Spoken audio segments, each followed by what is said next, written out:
Okay, so obviously I've been talking about martial artist a lot, because that's what I plan on playing, because it's the new fancy thing with Monk. But, and this is not a build guide, but what if you didn't want to play martial artist? So I went through the Ascendancies. You can see that quite a few of them have options, but some of them don't. And I wanted to give other options for both the Culling Strike stuff that I was talking about, but also just the more recent, the like Staggering Palm kind of stun-based build. And that's what I'm doing. I'm sure I had a thought there, but it's gone. I kept Deadeye open mostly because Tailwind is kind of nice to have access to. So having Tailwind could be good. And with Avidity, you can get the chance to, you get extra Frenzy charges, as well as Thrilling Chase. It would still be a bit tough to have Frenzy charges up against bosses, but for like a Cull the Weak and then perhaps like a Wind Serpent's Fury, I don't know what the good ways to spend Frenzy charges are. That is something you could consider. Deadeye wasn't really high on the list, but there was something there to talk about, so I was like, oh, let me at least mention it. Pathfinder is quite nice. Got a couple of nerfs to the poison damage. Doesn't show it here, but that's going to be 50% less poison duration. And this will be either 30 or 35 less movement speed penalty from using skills while moving. But most of what I was thinking here is a little bit separate from the two builds I've actually been talking about, but I personally like Shattering Concoctions. That's the one that I would choose, but any of the concoctions, they are all unarmed. And since they are unarmed, if you use them with Face Breakers, you can benefit not from the base damage on Face Breakers, but from the 1% more unarmed damage per strength. This does not work with Hollow Palm. Hollow Palm specifically gives its buffs to quarterstaffs and any martial weapon skill. So skill that can be used with quarterstaff or any martial weapon. This specifically says unarmed, so it would not work. But with Face Breakers, you could still get quite a bit of damage out of this. Pathfinder has some other stuff. You can have the life flasks, you know, just the relatively constant life flasks. You'll have to reset it every so often. You can get the evasion rating as elemental damage reduction. You can get, you know, warrior starting point or sorceress's starting point and some extra passive points. Plus, if you're stacking strength, this would... Nope, never mind. Sorry, I thought this would switch the strength into giving you damage instead of life, but no, never mind. You would not want Traveler's Wisdom if you're going to strength stack. And then, of course, you could still take Relentless Pursuit. You don't get the slows. You can't be heavy stunned while sprinting, and you get less movement speed penalty. That's still nice. Next is Ritualist. You have to take one of the nerfs, either lose some elemental resistances, lose some spirit, or lose some mana, but +1 ring slot and increased bonuses from rings and amulets is still really good, especially if you are going to go with some form of stacking, getting extra attributes from that. This would work with Astramentus as well, so that's, you know, 25% increase of that. You could get the Wildwood for some extra life, but probably what I would do, don't really care for Ritual Sacrifice just as a personal like gameplay thing. It is relatively good. You might go for Corrupted Life Force, but I would probably just go for Charm Slot and Mind Phylacteries.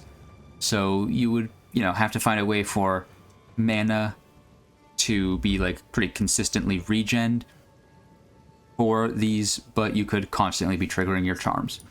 Obviously, sticking with Monk, you could go Invoker. Invoker wouldn't work as well directly with the Staggering Palm version because it has a lot of elemental stuff, and Staggering Palm is by default physical and works really well with physical, but it is a wind skill, so there's that to consider. But this is the other elemental wheel. You could just get a bunch of spirit from your body armor, frees up some affixes on some other gear, then you can get less evasion rating, but if you go for either hybrid armor or just stacking a ton of evasion rating, you can also get some PDR from that. You could go Meditate. Meditate's really nice for the energy shield. Let me pop that up on the screen for those of you who don't know what that does. Meditate lets you recharge your energy shield manually, and also to overcharge your energy shield. I'll open that up for the exact wording on overflow for you. Up to 1.5 times that of your maximum. So if you know something's going to be a little scary, or just whenever you have some downtime, you can really quickly channel, boop, get your energy shield back up, and to 1.5 times. And then, of course, you could take the Soul Springs Eternal. Meta skills gain more energy and have 50% increased reservation efficiency. This is specifically for avoiding the elemental stuff for Staggering Palm. That will just allow you to slot in more stuff. You know, cast on melee stun could be nice for some utility. This makes that easier to slot in. Acolyte Chayula, I'm not a personal huge fan of, but supposedly there's like some... I say supposedly, some people have thought, perhaps assumed, that there will be a special thing for Acolyte of Chayula. I have not watched the table talk, so if they mentioned in the table talk that there will be specifically for Acolyte of Chayula, forgive me, I didn't know. But if you do want to play Acolyte of Chayula, you can take the Into the Breach, and you could choose not to go for Lucid Dreaming, but you could go Choice of Power, which will give you a bunch of purple Flames of Chayula. Not super necessary if you use... Let me open it up, actually. I figure now I should probably open this up. But Mantra of Destruction also gives you purple. I'm not entirely sure if Mantra of Destruction, if you took, say, Choice of Mana, would that turn those purple flames into blue? So could you get a ton of mana and life leech from this? Because this says it grants them, and these say manifest, so it looks like you're not manifesting them. So maybe you could have some pretty consistent Mantra of Destruction with a combo-focused thing, and then also go Choice of Life or Mana for a lot of life or mana leech. Something to think about. Chayula's Gift is nice for the Chaos resistance. That's always good. Leech recovers based on Chaos damage as well. That's probably what I would go for. Don't really care too much for the volatility stuff on this build. I don't really care for the darkness stuff on this build, and I don't know what Void Illusion does. Void Illusion creates a short-lived illusory copy of yourself when you dodge roll. It can be damaged by enemies. It has 1 life, so any damage will kill it, and they will explode. Okay, could be interesting if you do not want to do Choice. If you don't want to do Lucid Dreaming, I would probably go big Chaos Res, big Leech off of the Chaos damage, definitely at least Into the Breach, and then Grasp of the Void if you want some funny dodge explosions, or more likely, take some Mantra of Destruction and go Life or Mana Leech as well. Of course, there is Abyssal Lich. This is more for the Cull version of the build, but the Umbral Souls can be very, very strong. Here's a list of things you can get. You could get attack damage, projectile speed. Can you get that ES recharge rate? Yeah, because it doesn't change the delay, so that I think that probably is unchanged. But you can get AoE, spell damage, energy shield, stun buildup, or skill speed. And then the reason I would suggest doing this more on the Cull side is because Unwilling Offering, specifically for mapping, this would allow you to pretty much guaranteed have normal powered offerings. That last line wouldn't be benefiting you a ton unless you can manage to hold back on like rare mobs. But you can still have offerings affecting yourself very strong. You know, you get some other stuff, damaging spells if you want to use spells, but I personally wouldn't. You can sacrifice your energy shield for spells. Again, I personally wouldn't. That's all spell stuff.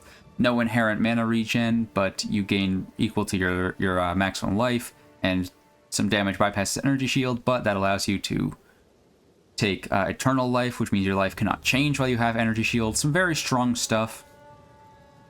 And obviously Curse Explode and Infinite Curse Duration plus additional Curse. Stuff to think about. Chronomancer, I forgot to scroll back up on this one, but also some stuff has changed. Chronomancer gets to be very tanky in this new patch, so that's quite nice. and Inevitable Agony, which I have opened here from Inevitability. It is no longer a curse, and it has a cooldown, which is a little bit disappointing. But it is now a debuff that is a life loss effect instead of secondary hit damage, and the debuff amount is displayed. And the important part for the Cull build, it now instantly culls enemies when total life loss reaches the Culling Strike threshold. And they still, lose life equal to 25% of the hit damage, a little bit of a nerf. Obviously, curse effectiveness no longer applies. But that's just nice to have the Cull. I don't know what the AoE is on this because I forgot to read it, but 3.1 meters, that's basically just a 3.1 meter... Yeah, that is a 3.1 meter explosion, basically, of normal mobs, and it will be nice to still throw onto enemies. Also, it has a little bit of an extra cast radius there as the quality, but you'll also be able to throw this onto bosses, and they will effectively take 25% more damage, plus you don't have to worry about using a different skill or a different anything to cull them. Disciple of Varashta I'm not actually going to talk about, but like what it does, but I released a video that talked vaguely, like it touched on Disciple of Varashta, and proved that I have no fucking clue what I'm talking about when it comes to this Ascendancy. Sorry to say, if you want to use Disciple, you're going to have to figure that one out on your own. Titan's got some really good stuff, specifically for the stun build. Crushing impacts, 25% more damage against heavy stunned enemies, and also your hits are crushing blows. Crushing blows, they cause a heavy stun on enemies that are primed for stun, which means that you're going to be getting those stuns a lot easier, and then when you do, you'll be getting 25% more damage. After that, you don't really care for slams, at least with the way I was probably going to do the build. I mean, you could use the slams for bossing, but I feel like it's a bit of a waste of the Ascendancy to be like, hey, 80% of my gameplay, none of this stuff matters. So most likely, you could take Stone Skin or Mysterious Lineage, and then you'd probably take Hulking Form and Colossal Capacity, mostly for the Hulking Form increased effect of small passives, and then again, either more life or more armor from your body armor, your choice. Again, you could also change and work something around with slams to make the slams like real good, but at that point you aren't really doing the builds I've been talking about. Also, for what it's worth, because I've been talking about it, yes, Hammer of the Gods is a slam, but that's what I was saying when I meant like I'm mostly only going to be using Hammer of the Gods, if I even use it, against bosses, so it kind of feels like a bit of a waste, though maybe with how much I'm stunning enemies, I'll have enough glory to be more consistently using Hammer of the Gods, but it'll have slow attack speed, so do I want to use it while mapping? I'd probably just go for Crushing Impacts, either Stone Skin or Mysterious Lineage, depending on if I go armor or not. Those two are both defensive nodes, so it's pretty easy to just throw it into POB and see which one gives me a higher effective health pool, and then go for Hulking Form, which also gives me some nice quality of life with the inventory. Warbringer. This one is also for the stun build because you have your break armor equal to 10% of hit damage dealt. Isn't super necessary, but it can be kind of nice. More importantly, Imploding Impacts makes it so that fully broken armor you inflict increases all damage taken from hits, so you can go and try and get some damage other than physical for that build. And it actually does make this useful, because when you stun an enemy, it will fully break their armor, but then you'll be able to keep breaking their armor below 0. As for your other nodes, you wouldn't really go for totems. You could go Encase in Jade Heritage to get yourself some extra defense. That's always nice. You won't be equipping a shield if you're going for Facebreakers or Hollow Forms. You're probably not going to go for either of these. So I'd probably go Warcaller's Bellow, find a way to slot a Warcry in there. And then the Jade Heritage, Imploding Impacts, Anvil's Weight. Smith of Kitava confuses me every time I look at it. Tactician has some good stuff going for it. Polish that gear and stay light, use cover, can be pretty good defensively. You don't really care for totems because, again, not doing totems. Don't really care for supporting fire personally, but more immobilization buildup can be pretty good.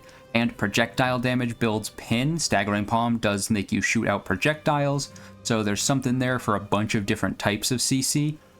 Unfortunately, you won't be able to then use Way of the Mountain because that's from a different Ascendancy. And since you'd be taking these, you'd have to just take... You would have to take a solid plan, so you'd probably want to slot a bunch of persistent buffs in there.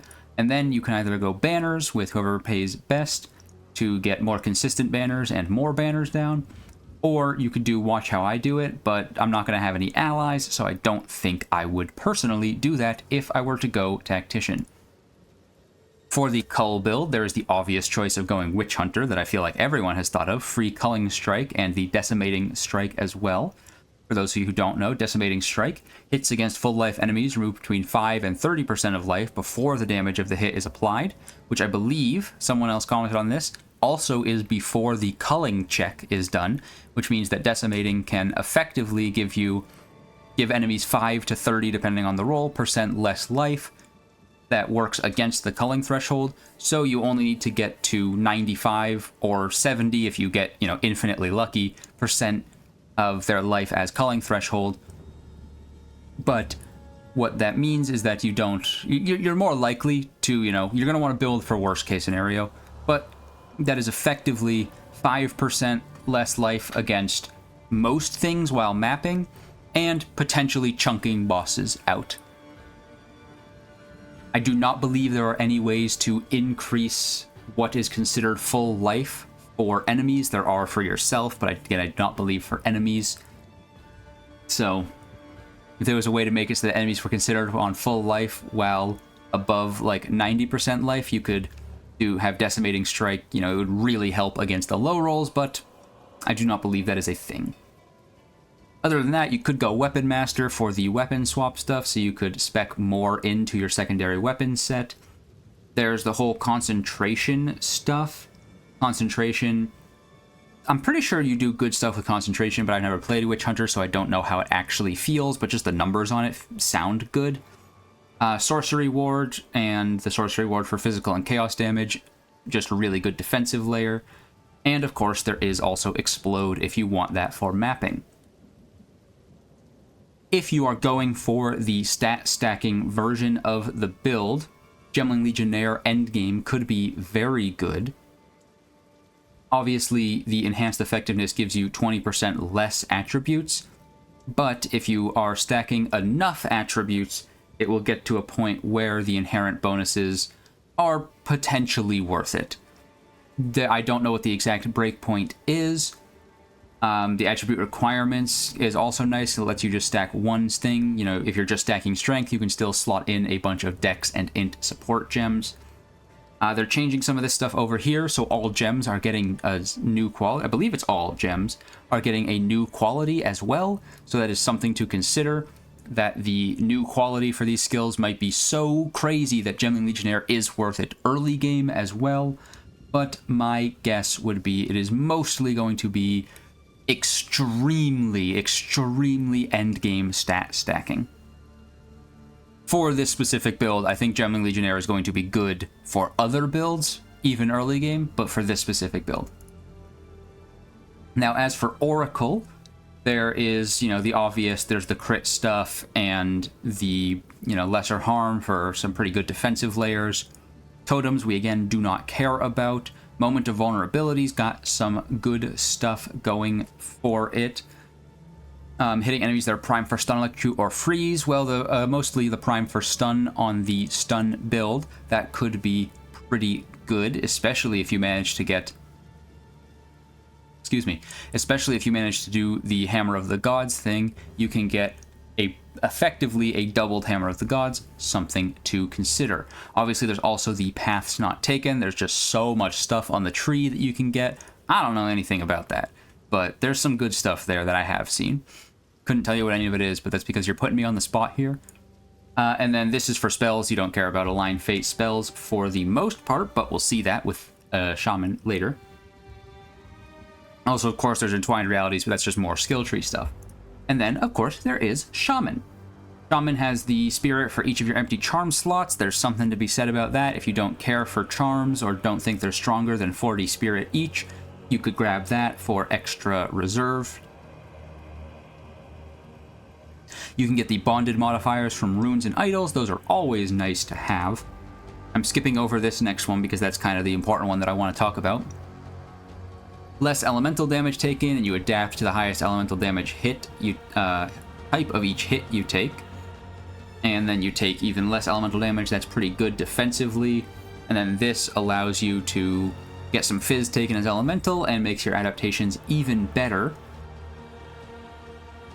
There's enemies in your presence have exposure, 10% of damage is extra for random element could be good, and apocalypse.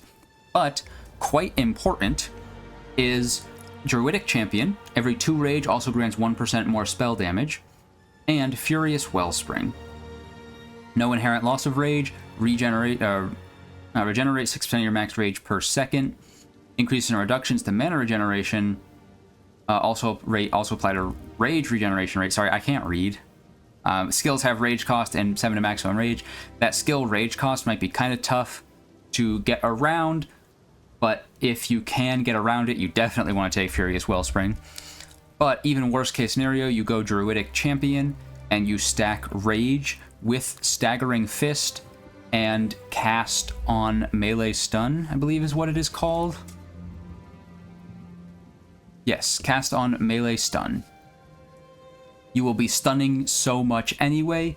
This triggers socketed spells. Without going Shaman, you would need to, or not need to, but realistically you'd only want to use those spells as utilities.